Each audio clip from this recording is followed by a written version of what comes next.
Buongiorno e benvenuti a Cosa c'è di nuovo, il notiziario di Chioggia Azzurra di oggi, martedì 14 ottobre.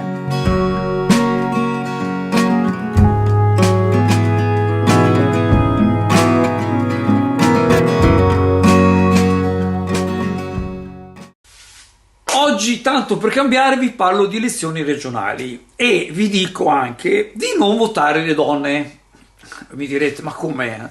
Sei un maschilista? Cosa ti hanno fatto le donne? Perché? Allora vi spiego. E tra l'altro lo dice anche il consigliere regionale Jonathan Montanarello, che nell'articolo in data appunto di lunedì spiega per filo e per segno che lui corre per il partito e quindi vota solo se stesso, non fa nessuna abbinata con nessuna donna. Ecco, perché Montanariello fa questo? Noi sappiamo che lui vuole molto bene le donne, però politicamente ben si guarda da fare, tra virgolette, la comunella con una donna. Per chi non lo sa, penso che ormai lo sappiamo quasi tutti, con queste recenti elezioni sia comunali che regionali è possibile all'interno di un partito mettere la seconda preferenza, quindi si può mettere un uomo e una donna. Me ne ho parlato appunto che la famosa Francesca Domà praticamente con la scusa di dire mi metto, accetto orgogliosamente, in realtà chiederà di votare per lei e per sto Benedetto Francolin, che in realtà non arriverà perché credo proprio che Forza Italia non farà un grande risultato grazie appunto a certi soggetti. Chiusa questa parentesi, quindi cosa succede? Che questa cosa di utilizzare anche la donna come un utile idiota, perché quello che stanno facendo è anche in Fratelli d'Italia, sarà anche in Lega, ma anche da altre parti, quindi vi verranno a dire guarda, è in lista anche mia figlia, è tanto brava, votiamo questa qua che così ci metterà del suo. Sono tutte fregnacce, perché in realtà è un sistema proprio matematico per cercare di non far arrivare i candidati locali. Sapete quanto sto spingendo per questa cosa, io credo che sia molto importante che la nostra città abbia confermati i consiglieri regionali. Vi riparto ancora una volta Marco Dolfin della Lega e Matteo Penso di Fratelli d'Italia. Non date retta a tutta una serie di fake news che sono anche diffamatorie. Credo che qualcuno che gli piace mandare dei messaggi, credo che avrà qualche sorpresa penale entro qualche mese, ma non da parte mia, ve lo dico già, perché qualcuno crede di poter diffamare gli altri cercando di ostacolare la loro campagna elettorale. Ve lo dico per certo, ma ne parleremo a suo tempo. Quindi non è comparato Andrea che dice no votate le donne, ma è lo stesso Jonathan Montanariello che sul Gazzettino di lunedì spiega che lui non voterà nessuna donna e voterà solo per se stesso. Lui dice per il partito. Sono punti di vista. Le dipendenze non fanno rumore. Entrano nella vita senza avvisare, silenziose, travestite da conforto o da semplice abitudine. Si insinuano nei gesti quotidiani, promettendo sollievo e compagnia, ma in realtà consumano la libertà di scegliere. Le chiamiamo pause, sfoghi, piccoli rifugi, ma sono illusioni che lasciano vuoti e silenzi. Ti fanno credere di essere forte, mentre lentamente ti rendono prigioniero. Sono nemici invisibili, capaci di rubare la pace senza che te ne accorga. Ma la consapevolezza è la chiave per riconoscerle e allontanarle. Ogni scelta consapevole è un passo verso la libertà. Vivere davvero significa essere presenti, interi, liberi. Liberati dalle dipendenze. Contatta Anti-Smoking Vicenza 04 44 30 46 88. In Consiglio Comunale ieri sera la prima interrogazione ha riguardato Palazzo Grassi, portata da Barbara Penzo, e chiedeva a che punto sia la convenzione con l'Università di Padova, scaduta nel 2023, a che punto fosse ancora anche l'aula studio per la quale gli arredi sono già stati acquistati grazie a un finanziamento e depositati in un magazzino. L'interrogazione è stata rivolta all'assessore Sandro Marangon. L'ultimo confronto era stato fatto a maggio e si diceva che si stava lavorando e che i tempi sarebbero stati brevi. L'assessore Marangon ha affermato che l'ufficio patrimonio ci sta lavorando per chiudere la partita. Il 17 prossimo ci sarà un incontro e quindi dopo quella data potranno essere date maggiori delucidazioni. Sarà fatto un aggiornamento sugli aspetti più concreti, puntando comunque alla convenzione pluriennale. Per la soddisfazione della risposta la consigliera non ha potuto far altro che ricordare che ciò che è stato detto ieri sera non è altro che la replica di ciò che era stato detto a maggio, solo con l'aggiunta del rivedersi tra una quindicina di giorni per un ulteriore aggiornamento. Sul tema sono state richieste commissioni, ha affermato la consigliera, mai convocate. La Penso ha quindi promesso che tra 15 giorni riproporrà la stessa interrogazione sperando in una risposta diversa. Al Mix Market di Chioggia trovi tanti prodotti alimentari dell'Est Europa. Oggi Giulia ti propone il pane armeno, sulla confezione le ricette per gustarlo al meglio. Passa a trovarla, ti suggerirà tanti sapori per fare un viaggio gastronomico autentico. Mix Market a Borgo San Giovanni, Chioggia, Venezia.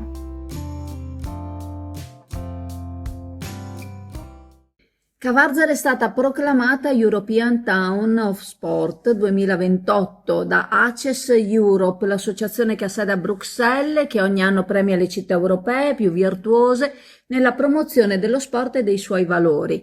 Un risultato storico per la città che diventa così la prima realtà del sud del Veneto a ottenere questo titolo, frutto di un percorso di crescita fondato su investimenti, impegno, inclusione e partecipazione. La designazione arriva dopo un'accurata selezione internazionale per l'edizione 2027, durante la quale Cavarzere ha ottenuto un punteggio molto alto, non riuscendo però ad ottenere la vittoria. La qualità del dossier presentato, la solidità del tessuto sociale associativo presente in città hanno però convinto ACES Europe a premiare la città per l'anno successivo, riconoscendo la validità del modello sportivo praticato. Questa è una vittoria condivisa, ha affermato orgogliosamente l'assessore allo sport Mattia Bernello, dedicandolo alle associazioni sportive del territorio e agli uffici che hanno lavorato bene e alacremente. Il titolo permetterà di accedere a bandi europei e ad altre iniziative. A nome del Comune di Cavarzere accetto con orgoglio e gratitudine il titolo di European Town of Sport 2028, ha affermato il sindaco Pier Francesco Munari, commentando che si tratta di un importante riconoscimento che premia i valori dello sport in quanto strumento per il benessere, l'educazione e l'inclusione sociale.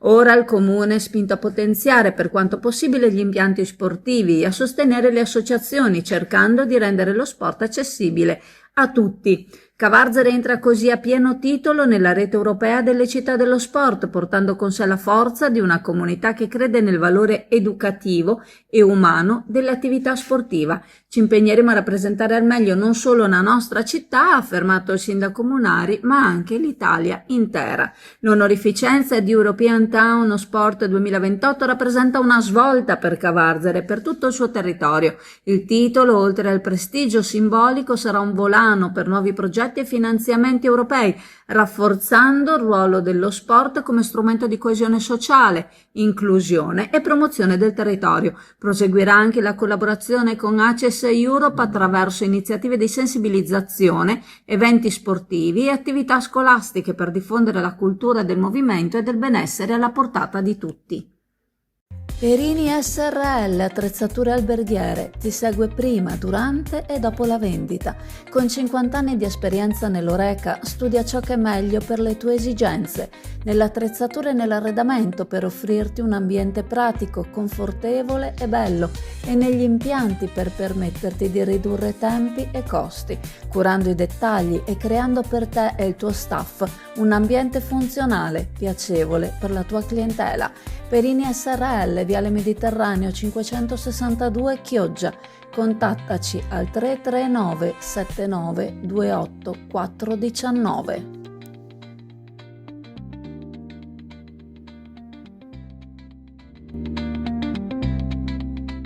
Case sempre più vuote, il paradosso abitativo del Veneto. Negli ultimi 10 anni il Veneto ha vissuto un fenomeno singolare. Crescono le case ma calano gli abitanti. Secondo l'analisi della Fondazione Think Tank Nord-Est, su dati Istat e Agenzia delle Entrate, tra il 2014 e il 2024 si contano 96.000 abitazioni in più e nello stesso periodo però 51.000 residenti in meno. Nel solo territorio della città metropolitana di Venezia, oltre il 57% dei comuni ha registrato una riduzione della popolazione e contemporaneamente un aumento del patrimonio abitativo. Questo significa che le case non mancano, ma spesso restano vuote, obsolete o fuori mercato. Il fenomeno è legato al calo demografico, all'invecchiamento della popolazione e alla frammentazione dei nuclei familiari, ma anche alla difficoltà economica di ristrutturare edifici ormai datati. In molti comuni del veneziano la quota di abitazioni non occupate supera il 15-20%. Nei centri del Basso Piave e del sud della provincia, come Cavarzere, Cona, None Veneto, Gruaro e Cinto, Caomaggiore, si toccano punte tra il 20% e il 24% di case vuote.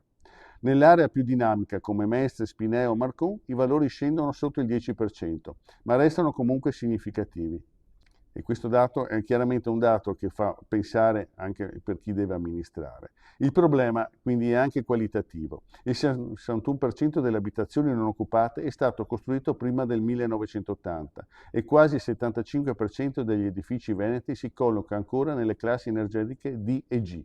Si tratta quindi di un patrimonio energivoro e poco adatto ai bisogni attuali, ma che rappresenta una grande riserva di rigenerazione urbana.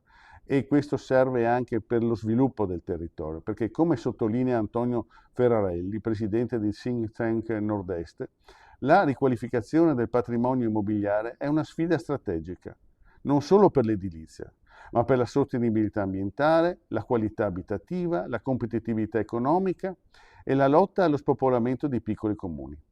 Quindi rimettere in circolo gli immobili inutilizzati, soprattutto in aree a forte domanda di lavoro stagionale o industriale, significa dare case ai lavoratori, ridurre il consumo di suolo, favorire la residenzialità stabile e rilanciare l'economia locale. E noi soprattutto dobbiamo puntare su case per i medici per far tornare appunto i medici a Venezia. Questo è un obiettivo. In sintesi, il Veneto non ha solo un problema di qualità, ma di valorizzazione del patrimonio esistente. Le priorità oggi sono riqualificare, efficientare e rigenerare, non costruire ancora. Solo così le case vuote potranno tornare a essere case abitate e i territori che si svuotano potranno tornare a vivere.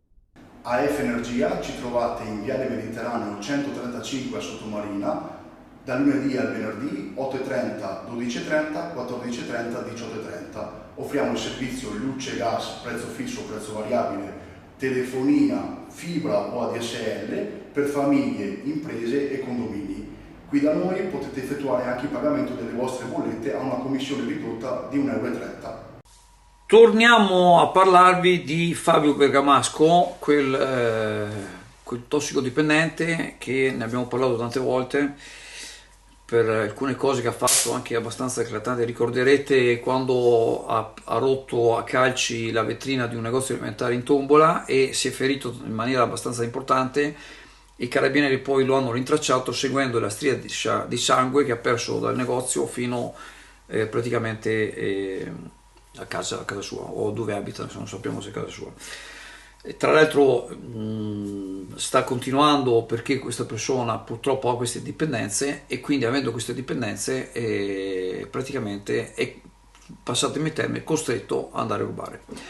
Una delle ultime che è successa, che è accaduto, fa anche un po' ridere, anche se in realtà la situazione è molto tragica. In pratica questo ragazzo si è rivolto a una banca qui del centro storico, e tra l'altro avrebbe sarebbe gli arresti domiciliari, tra l'altro. È andato in banca con la scusa di chiedere un prestito e mentre parlava, non so, con l'addetta, questa si è distratta un attimo, non so come ha fatto, e lui ha preso portafoglio, la borsetta col portafoglio, è uscito subito e si è rivolto subito, c'è un tabacchino vicino, e ha cominciato a fare acquisti con quella carta col bancomat praticamente. Adesso non so bene i particolari, ma so che comunque sicuramente il bancomat non aveva come è successo altre volte che qualcuno lo ha smarrito con il PIN, però facendo piccoli acquisti sapete che usando il bancomat si può utilizzare, e quindi mi sembra sotto una certa cifra, adesso non mi ricordo quanto è, probabilmente ognuno la tara a seconda delle residenze. delle esigenze. Morale della favole, questa signora si è accorta immediatamente e ha visto che arrivavano al tabacchino vicino, quindi si è precipitata al tabacchino e forse è andata accompagnata da qualcuno, quindi hanno rintracciato questo che era al bar, era nel bar vicino con la birra, gli ha detto mi hai rubato, no non ho rubato, dammi, e alla fine dice ma i documenti tuoi li ho buttati dentro un bidone di immondizie, cose che fa abitualmente, e allora la signora si è fatta dare il documento suo e gli ha detto portami il mio documento, ti do indietro il tuo. E praticamente aveva un appuntamento in banca alle 14.30. Alle 14.30 lui si era presentato mezz'ora prima, gli ha detto no, vieni alle 14.30, ma oltre diciamo, all'addetta dentro la banca c'erano anche gli addetti delle forze dell'ordine, in questo caso la Polizia di Stato, che come è entrato l'hanno preso, arrestato e denunciato per l'ennesima volta. Quindi, come posso dire, è una situazione proprio surreale, pensare che uno ti ruba il portafoglio, dopo un secondo va a prendere, a fare la spesa e immediatamente c'è questa cosa qui. Allora io so già che sicuramente tanti diranno ma mettetelo in galera, probabilmente qualcuno dirà qualcos'altro, ma guardate che è una situazione veramente tragica, perché innanzitutto questo ragazzo è praticamente rovinato, scusate il gatto che gioca, che si è rovinato proprio e visibilmente. Io ho una foto di 10 anni fa, sembra un'altra persona, proprio una persona completamente diversa, e sta male, e inoltre viene picchiato spesso, e ho il sospetto che venga picchiato sia da spacciatori perché non riesce a pagargli la droga, e sia anche da gente che, come abbiamo già riportato su un servizio precedente, tende a farsi giustizia da sola. È una cosa assolutamente sbagliata, però questo è tanto. Cosa possiamo fare noi, opinione pubblica, per questa persona che è messa in questa condizione?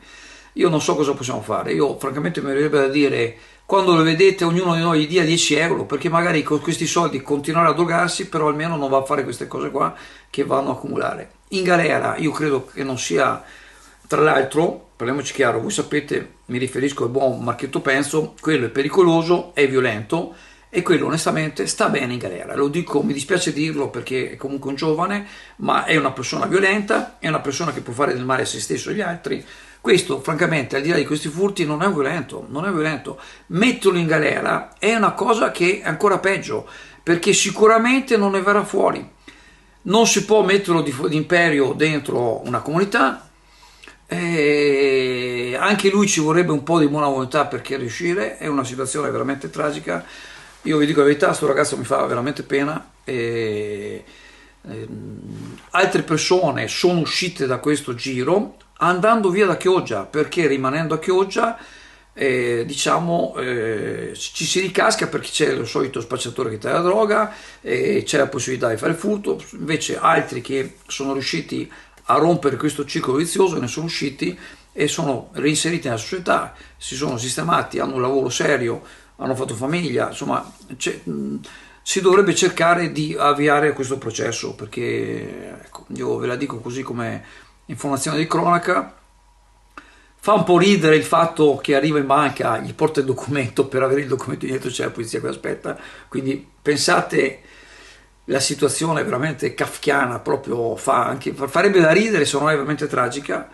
Speriamo che con questo servizio qualcuno riesca a spingerlo, riesca a fare in modo che questo ragazzo, non so cosa dire veramente, è una cosa che mi lascia veramente a disagio.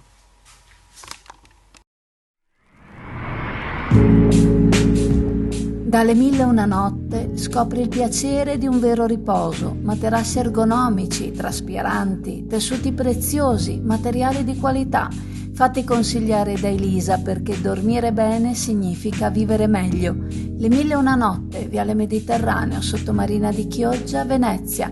Contatta al 041 561 0067. Le 1001 notte.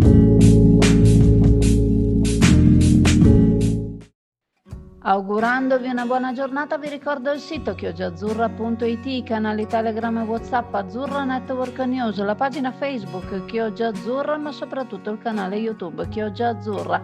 Iscrivetevi, attivate le notifiche, lasciate un like ma anche qualcuno in più e continuate a seguirci. Ciao a tutti!